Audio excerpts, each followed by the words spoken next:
ಇನ್ನು ದೊಡ್ಡ ರಾಜ್ಯಗಳು ಅಂತಿಮವಾಗಿ ಅಧಿಕಾರಕ್ಕೆ ಯಾರು ಬರ್ತಾರೆ ಯಾರು ಬರೋದಿಲ್ಲ ಅಂತ ನಿರ್ಧರಿಸುವಂಥ ದೊಡ್ಡ ರಾಜ್ಯಗಳು ಉತ್ತರ ಪ್ರದೇಶ, ಬಿಹಾರ, ಆ ರಾಜ್ಯಗಳ ವಿಷಯದಲ್ಲಿ ಎಕ್ಸಿಟ್ ಪೋಲ್ಗಳು ಏನೇನು ಹೇಳ್ತಾ ಇದ್ದಾರೆ. ಮೊದಲಿಗೆ ಉತ್ತರ ಪ್ರದೇಶ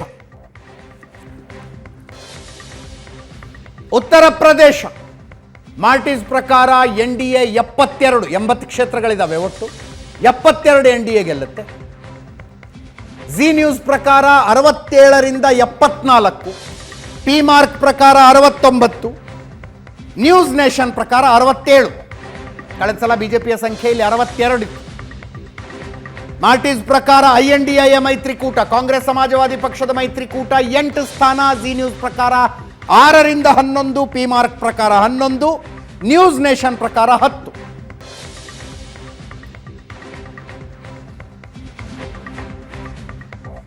ಇಂಡಿಯಾ ನ್ಯೂಸ್ ಪ್ರಕಾರ NDA 69, ಜನ್ ಕಿ ಬಾತ್ ಪ್ರಕಾರ 68ರಿಂದ 74, ರಿಪಬ್ಲಿಕ್ ಟಿವಿ ಪ್ರಕಾರ 69ರಿಂದ 74. ಇವೆಲ್ಲವುಗಳ ಪೋಲ್ಸ್ ತೆಗೆದ್ರೆ 70 ಬರ್ತಾ ಇದೆ.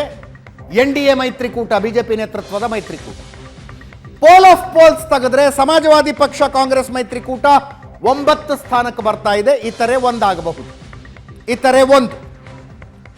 ಕಳೆದ ಸಲ ಬಿಜೆಪಿ 62 ಇತ್ತು, 2014ರಲ್ಲಿ 71 ಇತ್ತು. ಈ ಸಲ ಉತ್ತರ ಪ್ರದೇಶದಲ್ಲಿ ದೊಡ್ಡ ಮಟ್ಟದಲ್ಲಿ ಬಿಜೆಪಿಗೆ ಲಾಭ ಆಗುತ್ತೆ ಅನ್ನುವ ಚರ್ಚೆಗಳು ಚುನಾವಣೆ ಘೋಷಣೆ ಆಗೋದಕ್ಕಿಂತ ಮುಂಚೆ ಇದ್ವು. 75 ದಾಟಿದ್ರೂ ಆಶ್ಚರ್ಯ ಇಲ್ಲ ಅಂತ ಆ ಲಕ್ಷಣ ಏನು ಕಾಣಿಸ್ತಾ ಇಲ್ಲ.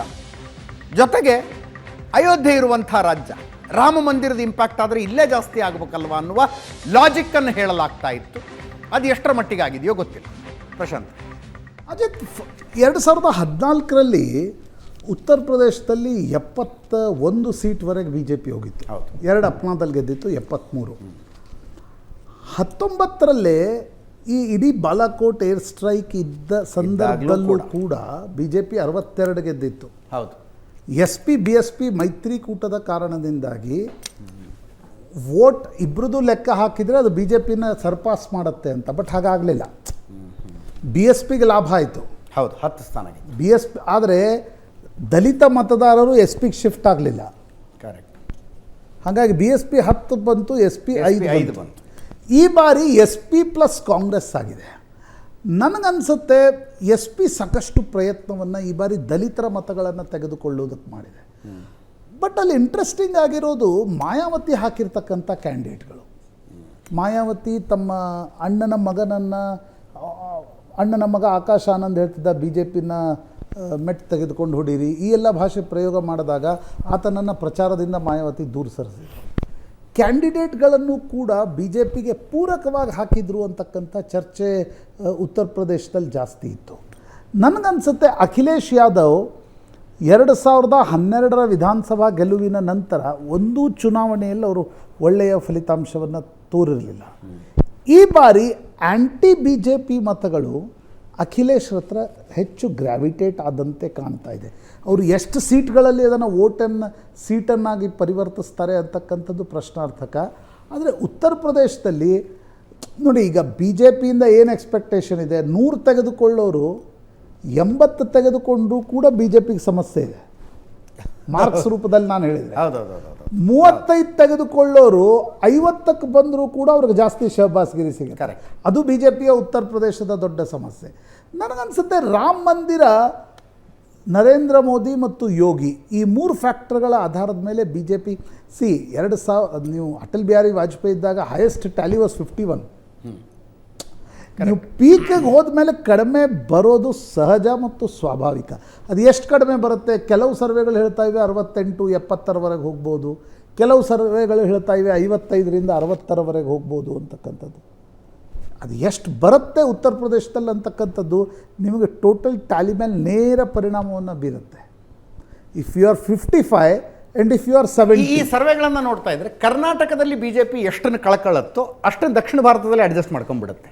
ದಕ್ಷಿಣ ಭಾರತದಲ್ಲಿ ಈ ಸರ್ವೆಗಳನ್ನು ನೋಡ್ತಾ ಇದ್ರೆ ತಮಿಳುನಾಡು, ಕೇರಳ, ತೆಲಂಗಾಣ, ಆಂಧ್ರ ಅದಕ್ಕಿಂತ ಹೆಚ್ಚು ಸ್ಥಾನಗಳನ್ನು ಪಡೆದು ದಕ್ಷಿಣ ಭಾರತದ ಲೆಕ್ಕಚುಕ್ತ ಇಟ್ಕೊಳ್ಳುತ್ತೆ. ಹಾಗೆ ರಾಜಸ್ಥಾನ, ಹರಿಯಾಣದಲ್ಲಿ ಕಳೆದುಕೊಳ್ಳಬಹುದಾದದ್ದನ್ನು ಉತ್ತರ ಪ್ರದೇಶ ಮತ್ತು ಪಶ್ಚಿಮ ಬಂಗಾಳದಲ್ಲಿ ಗಳಿಸ್ತದೆ. ಬ್ಯಾಲೆನ್ಸ್ ಮಾಡಬಹುದಾ ಅನ್ನೋದು ಪ್ರಶ್ನೆ ಇದೆ. ಇದನ್ನು ನೋಡಿದ್ರೆ ನಂಗೆ ಅನ್ನಿಸ್ತಾ ಇದೆ.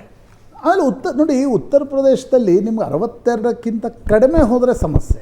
S, if you are sticking on to 62, ಕಳೆದ ಬಾರಿ 62 ತೆಗೆದುಕೊಂಡು 303 ಬಂದಿದ್ರು. ಹಾಂ, ಕರೆಕ್ಟ್.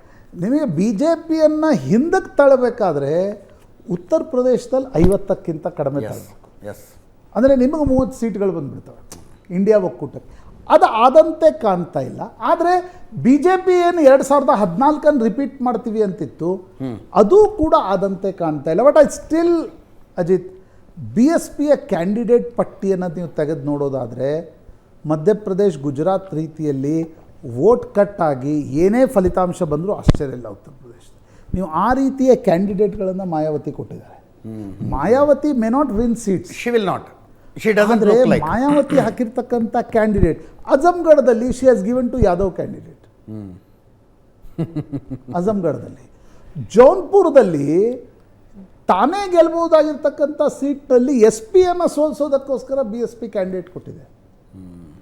ಅಂದರೆ ಆ ಟ್ಯಾಕ್ಟಿಕಲ್ ಕ್ಯಾಂಡಿಡೇಟ್ಚರ್ ಏನಿದೆ ಅಲ್ಲ, ಕರೆಕ್ಟ್, ಅದು ವೋಟ್ ಕಟ್ ಮಾಡುತ್ತಾ ಅಥವಾ ಅದು ಎಸ್ ಪಿ ಕಿಟ್ಟಿಗೆ ಹೋಗುತ್ತಾ, that is very important. Exactly. Uttar Pradesh, Bihar 40 ಕ್ಷೇತ್ರಗಳಿದಾವೆ ಒಟ್ಟು. ಇಂಡಿಯಾ ಟಿವಿ ಪ್ರಕಾರ 18 NDA, INDA 22. 18-22 ಇಂಡಿಯಾ ಟಿವಿ ಪ್ರಕಾರ. INDA ಮೈತ್ರಿಕೂಟಕ್ಕೆ ಎಡ್ಜಿದೆ ಇಲ್ಲಿ. NDTV ಪ್ರಕಾರ 36 NDA, 4 INDA. ಹೆಚ್ಚು ಕಡಿಮೆ NDA ಕ್ಲೀನ್ ಸ್ವೀಪ್ ಮಾಡುತ್ತೆ NDTV ಪ್ರಕಾರ. ಪಿ ಮಾರ್ಕ್ ಪ್ರಕಾರ 37 NDA, 3 INDA. ಮಾಲ್ಟೀಸ್ ಪ್ರಕಾರ 32ರಿಂದ 37 NDA, 2ರಿಂದ 7 INDA. ಇಂಡಿಯಾ ಟುಡೇ ಪ್ರಕಾರ 33 NDA, 7 INDA. Poll of polls ತೆಗೆದ್ರೆ 32 NDA, INDA 8. ಕಳೆದ ಸಲ 39 ಇತ್ತು NDA, ಕಾಂಗ್ರೆಸ್ 1 ಇತ್ತು. ಇನ್ನು ಮಹಾರಾಷ್ಟ್ರ 48 ಲೋಕಸಭಾ ಕ್ಷೇತ್ರ. ಡೀಟೇಲ್ ಆಗಿ ವಿವರಿಸ್ತಾ ಹೋದ್ರೆ ತುಂಬ ಟೈಮ್ ಆಗುತ್ತೆ, ಒಂದ್ಸಲ ನೋಡ್ಕೊಂಬಿಡಿ. ಪೋಲ್ ಆಫ್ ಪೋಲ್ಸ್ 29 NDA ಬರ್ತಾ ಇದೆ, 19 INDA ಬರ್ತಾ ಇದೆ.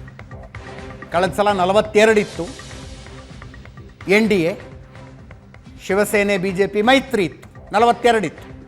ಈ ಸಲ 29 ಆಗ್ತಾ ಇದೆ. ಈ 29ರಲ್ಲಿ BJP ಕಳೆದುಕೊಳ್ಳುವುದೆಷ್ಟು ಅನ್ನೋ ಪ್ರಶ್ನೆ ಇದೆ. ಮಹಾರಾಷ್ಟ್ರ 19 INDA. ಪಶ್ಚಿಮ ಬಂಗಾಳದ 42 ಕ್ಷೇತ್ರಗಳು. ಪೋಲ್ ಆಫ್ ಪೋಲ್ಸ್ ಪ್ರಕಾರ 22 BJP, 18 TMC. ಕಳೆದ ಸಲ ಉಲ್ಟಾ ಇತ್ತು ಈ ಸಂಖ್ಯೆ. BJP 18 ಇತ್ತು, TMC 22 ಇತ್ತು, ಕಾಂಗ್ರೆಸ್ 2. ಇಲ್ಲಿ INDA ಮೈತ್ರಿಯಲ್ಲಿ TMC ಇಲ್ಲ. ಅಕಸ್ಮಾತ್ ಸರ್ಕಾರ ರಚಿಸೋದಕ್ಕೆ ಅವಶ್ಯಕತೆ ಬಿದ್ದರೆ ಬಾಹ್ಯ ಬೆಂಬಲ ಕೊಡ್ತೀನಿ ಅಂತ ಮಮತಾ ಬ್ಯಾನರ್ಜಿ ಹೇಳಿದ್ದಾರೆ. ಒಟ್ಟಾರೆ ಸಂಖ್ಯೆಗಳನ್ನು ನೋಡಿದ್ರೆ ಹಿಂದಿ ಹಾರ್ಟ್ಲ್ಯಾಂಡ್ನಲ್ಲಿ BJP ಕಳೆದುಕೊಳ್ಳೋದು ಎಷ್ಟು ಅನ್ನೋ ಪ್ರಶ್ನೆ ಇತ್ತು. ಯಾಕಂದರೆ ಸ್ಯಾಚುರೇಷನ್ಗೆ ತಲುಪಿಬಿಟ್ಟಿದ್ರು ಅವರು. ಸೊ ಅಲ್ಲಿ Rajasthan looks like a problem, Haryana looks like a problem. Gujarat regain ಮಾಡ್ತಾ ಇದ್ದಾರೆ ಅನ್ನಿಸ್ತಾ ಇದೆ ಸರ್ವೆಗಳನ್ನು ನೋಡ್ತಾ ಇದ್ದರೆ. ಮಧ್ಯಪ್ರದೇಶ ರೀಗೇನ್ ಮಾಡ್ತಾ ಇದ್ದಾರೆ. ಅದೇ ಒಂದು ಪಕ್ಷವನ್ನು ಅಧಿಕಾರದಿಂದ ಹೊರಗಡೆ ಹಾಕಬೇಕಾದ್ರೆ, I talk from the Congress point of view, ಹೊರಗಡೆ ಹಾಕಬೇಕಾದ್ರೆ ನೀವು ಅಟ್ಲೀಸ್ಟ್ 50% ಸೀಟ್ಸ್ಗಳನ್ನು ರಾಜ್ಯದಲ್ಲಿ ಹೊಡಿಬೇಕು. ಕರೆಕ್ಟ್. ಆ್ಯಂಟಿ ಇನ್ಕಂಬನ್ಸಿ ನೋಡಿ, ಯಾವುದೇ ಪಾರ್ಟಿಗೆ 10 ವರ್ಷ ಆದ ನಂತರ ಆ್ಯಂಟಿ ಇನ್ಕಂಬನ್ಸಿ ಬರುತ್ತೆ. ಅದು ಸೆಟ್ ರೂಲ್, ಅದರಲ್ಲಿ ಏನಂದರೆ ಹೊಸತನ ಇರಲ್ಲ. ಹೌದು. ಆದರೆ ಆ್ಯಂಟಿ ಇನ್ಕಂಬನ್ಸಿನೋ ಆಕ್ರೋಶನೋ ಶುರು ಆದಾಗಲೂ ಕೂಡ ಬರೀ 3 ಕಳ್ಕೊಳ್ತಾ ಇದೆ, 4 ಕಳ್ಕೊಳ್ತಾ ಇದೆ ಅಂದರೆ ನೀವು ಅಪಾರ್ಚುನಿಟಿನ ಸರಿಯಾಗಿ ಯೂಸ್ ಮಾಡಿಲ್ಲ ಅಂತ ಅರ್ಥ. ಕರೆಕ್ಟ್. ನೀವು ಯಾವುದೇ ಪಕ್ಷವನ್ನು ಅಧಿಕಾರದಿಂದ ದೂರ ಇಡಬೇಕಾದ್ರೆ ಕನಿಷ್ಠ 40ರಿಂದ 50% ಸೀಟ್ಗಳನ್ನು ಕಡಿಮೆ ಮಾಡತಕ್ಕಂಥ ಒಂದು ಪ್ರಯತ್ನ ಮಾಡಿದಾಗ ಮಾತ್ರ ಸಾಧ್ಯ ಆಗುತ್ತೆ. ಅದರ್ವೈಸ್ ಆ್ಯಂಟಿ ಇನ್ಕಂಬನ್ಸಿ ಇದೆ, ಸಣ್ಣ ಮಟ್ಟದ ಆಕ್ರೋಶ ಇದೆ, ಅದರ ಲಾಭ ನಮಗೆ ಬೈ ಡಿಫಾಲ್ಟ್ ಆಗುತ್ತೆ. ನಾವು ಬೀದಿಗಿಳಿದು ಭಾಳ ದೊಡ್ಡ ಹೋರಾಟಗಳನ್ನು ಮಾಡಲ್ಲ ಅಂತಕ್ಕಂಥದ್ದಾದರೆ ನೀವು ಯಾವುದೇ ಪಕ್ಷವನ್ನು ಅಧಿಕಾರದಿಂದ ದೂರ ಇಡಲಿಕ್ಕೆ ಸಾಧ್ಯ ಆಗಲ್ಲ. ಮತ್ತು BJP ಮತ್ತು ಮೋದಿಯ ಒಂದು ಖಾಸಿಯತ್ ನನಗೆ ಈ ಸಂಖ್ಯೆ ನೋಡಿದಾಗ ಅನ್ಸೋದು ಅಜಿತ್, ಮೋದಿಗೆ ಒಂದು ಸಲ ಓಟ್ ಹಾಕಿರ್ತಕ್ಕಂಥ ಮತದಾರ, ಮೋದಿ ಚುನಾವಣೆಯಲ್ಲಿ ನಾನು ಹೇಳ್ತಿದ್ದೀನಿ, ವಿಧಾನಸಭಾ ಚುನಾವಣೆಯಲ್ಲಿ ಹೇಳ್ತಾ ಇಲ್ಲ, ಒಂದು ಸಲ ಓಟ್ ಹಾಕಿರ್ತಕ್ಕಂಥ ಮತದಾರ ಆತನನ್ನು ಎಳೆಯೋದು ವಿಪಕ್ಷಗಳಿಗೆ ಇನ್ನೂ ಕಷ್ಟ ಆಗ್ತಾ ಇದೆ. Ram Mandir may not have a substantial impact, but ಬಿಜೆಪಿಯ ವೋಟರ್ ಮೋದಿ ವೋಟರ್ ಹಿಡಿದಿಟ್ಕೊಳ್ಳೋದ್ರಲ್ಲಿ ದೂರ ತಳ್ಳಿಕ್ಕೆ ರಾಮ ಮಂದಿರದಿಂದ ಮತ್ತು ಮೋದಿ ಇಮೇಜ್ನಿಂದ ಸಾಧ್ಯ ಆಗ್ತಾ ಇಲ್ಲ ಅನ್ನೋದು ಈ ನಂಬರ್ಸ್ಗಳು ಹೇಳ್ತಾ ಇವೆ. ಮತ್ತು ಕಾಂಗ್ರೆಸ್ಸನ್ನು ತರಲೇಬೇಕು 10 ವರ್ಷಗಳ ನಂತರ ಅನ್ನೋದು ಅರ್ಜ್ ಇರದೇ ಇರೋದು ಕೂಡ ದೊಡ್ಡ ಮಟ್ಟದಲ್ಲಿ ಪಲ್ಲಟ ಅಲ್ಲೋಲ ಕಲ್ಲೋಲದ ಲಕ್ಷಣಗಳನ್ನು ತೋರಿಸ್ತಾ ಇಲ್ಲ. ಅದರ ಜೊತೆಗೆ ಈ ಎಕ್ಸಿಟ್ ಪೋಲ್ಗಳ ಪ್ರಕಾರ ಕಾಂಗ್ರೆಸ್ ತುಂಬ ಚೆನ್ನಾಗಿ ಪರ್ಫಾರ್ಮ್ ಮಾಡ್ತಾ ಇರುವ ರಾಜ್ಯಗಳು ಯಾವುದು? ಕೇರಳ 15-16 ಬರ್ಬೋದು ಅಂತಂದರೆ ಮೈನಸ್, ಕಳೆದ ಸಲ 19 ಇದ್ರು, 15-16 ಬರ್ಬೋದು ಈ ಸಲ. ಪಂಜಾಬ್ 7-9 ಬರ್ಬೋದು ಅಂತಾರೆ 13 ಪೈಕಿ. But both at the cost of India. Exactly. ಆ ರಾಜ್ಯಗಳಲ್ಲಿ ಕಾಂಗ್ರೆಸ್ನ ಉತ್ತಮ ಪರ್ಫಾರ್ಮೆನ್ಸ್ ಬಿಜೆಪಿಯನ್ನು ಸೋಲಿಸುವುದರ ಮೂಲಕ ಅಲ್ಲ, ತಮ್ಮದೇ ಮೈತ್ರಿಕೂಟದ ಇನ್ನೊಂದು ಪಕ್ಷವನ್ನು ಸೋಲಿಸುವುದರ ಮೂಲಕ. ಅಂದರೆ ನೀವು ಅಂತಿಮ ಟ್ಯಾಲಿಯಲ್ಲಿ ಸಬ್ಸ್ಟ್ಯಾನ್ಷಿಯಲ್ ಚೇಂಜ್ ನೋಡಬೇಕು ಅಂದರೆ ಬಿ ಜೆ ಪಿಯ ಸಂಖ್ಯೆಗಳು ಕಡಿಮೆ ಆಗಬೇಕು, ಕಾಂಗ್ರೆಸ್ ಸಂಖ್ಯೆಗಳು ಜಾಸ್ತಿ ಆಗಬೇಕು. ಅದರ ಅರ್ಥ ಸುಮಾರು 211 ಕ್ಷೇತ್ರಗಳಲ್ಲಿ, if I am not wrong, 2019 ಚುನಾವಣೆಯಲ್ಲಿ 211 ಕ್ಷೇತ್ರಗಳಲ್ಲಿ B J P Congress straight fight ಇತ್ತು. ಸ್ಟ್ರೇಟ್ ಫೈಟ್ ಇದ್ದಿದ್ದು 211 ಕ್ಷೇತ್ರಗಳಲ್ಲಿ. ಅವುಗಳ ಪೈಕಿ 14 ಕಾಂಗ್ರೆಸ್ ಗೆದ್ದಿತ್ತು. ಹೆಚ್ಚು ಕಡಿಮೆ 90% B J P strike rate ನೀವು ಮೋರ್ ದೆನ್ 90% ಬಿ ಜೆ ಪಿದಿತ್ತು. ನಿಮಗೆ ಅಂತಿಮ ಟ್ಯಾಲಿಯನ್ನು ಬದಲಾಯಿಸುವುದಕ್ಕೆ ಇರುವ ಏಕೈಕ ದಾರಿ ಅಂದರೆ ಆ 211 ಕ್ಷೇತ್ರಗಳು. ನೀವು ಬಿ ಜೆ ಪಿಯನ್ನು ಉತ್ತರ ಪ್ರದೇಶದಲ್ಲಿ ಹೆಂಗೆ ಎದುರಿಸಿದ್ರಿ, ಮಧ್ಯಪ್ರದೇಶದಲ್ಲಿ ಹೆಂಗೆ ಎದುರಿಸಿದ್ರಿ, ಗುಜರಾತ್ನಲ್ಲಿ ಹೆಂಗೆ ಎದುರಿಸ್ತಿದ್ರಿ, ರಾಜಸ್ಥಾನ, ಛತ್ತೀಸ್ಗಢ, ಹರಿಯಾಣಗಳಲ್ಲಿ ಹೆಂಗೆ ಎದುರಿಸಿದ್ರಿ ಅನ್ನೋದರ ಮೇಲೆ ಅಂತಿಮ ಟ್ಯಾಲಿಯಲ್ಲಿ ವ್ಯತ್ಯಾಸ ಆಗೋದಕ್ಕೆ ಸಾಧ್ಯ. ನೀವು ಅಲ್ಲಿ ಬಿಟ್ಟು ಉಳಿದಿದ್ದು ಎಲ್ಲ ಕಡೆ ಬಡದಾಡ್ತೀವಿ ಅಂದರೆ ರಿಸಲ್ಟ್ ಬದಲಾವಣೆ. ಮಮತಾ ಸೀಟ್ ಗಳಿಸ್ತಾರೆ, ಸ್ಟಾಲಿನ್ ಸೀಟ್ ಗಳಿಸ್ತಾ ಇದ್ದಾರೆ, ತೇಜಸ್ವಿ ಯಾದವ್ ಸೀಟ್ ಗಳಿಸ್ತಾ ಇದ್ದಾರೆ, ಉದ್ಧವ್ ಠಾಕ್ರೆ, ಶರದ್ ಪವಾರ್ ಸೀಟ್ ಗಳಿಸ್ತಾ ಇದ್ದಾರೆ. ಕಾಂಗ್ರೆಸ್ ಎಷ್ಟು ಸೀಟ್ಗಳಲ್ಲಿ ಬಿಜೆಪಿಯನ್ನು ಟೇಕ್ ಆನ್ ಮಾಡಿ ಸೋಲ್ಸುತ್ತೆ ಅನ್ನೋದು ಈ ಇಡೀ ಟ್ಯಾಲಿಯನ್ನು ನಿರ್ಧರಿಸಿ. ಕರ್ನಾಟಕದಲ್ಲಿ ಕಾಂಗ್ರೆಸ್ 6 ಬರುತ್ತೋ 8 ಬರುತ್ತೋ 10 ಬರುತ್ತೋ ಅದೆಲ್ಲವೂ ಕೂಡ ಬಿಜೆಪಿಯ ಬಾಯಿಂದ ಕಿತ್ಕೊಂಡಂಥ ಕ್ಷೇತ್ರಗಳು. ಅದು ಅಂತಿಮ ಟ್ಯಾಲಿಗೆ ಆ್ಯಡ್ ಆನ್ ಆಗೋದು. ಬಿ ಜೆ ಪಿಯಿಂದ ಕಿತ್ತುಕೊಂಡ ಕ್ಷೇತ್ರಗಳು ಅಂತಿಮ ಟ್ಯಾಲಿಗೆ ಆ್ಯಡ್ ಆಗೋದು. ಅದು ಹಾಗೆ ಬಿ ಜೆ ಪಿಯಿಂದ ಎಷ್ಟು ಕ್ಷೇತ್ರಗಳನ್ನು ಕಾಂಗ್ರೆಸ್ ಕಿತ್ಕೊಂತು ಅನ್ನೋದು ಮ್ಯಾಟರ್ ಆಗುತ್ತೆ.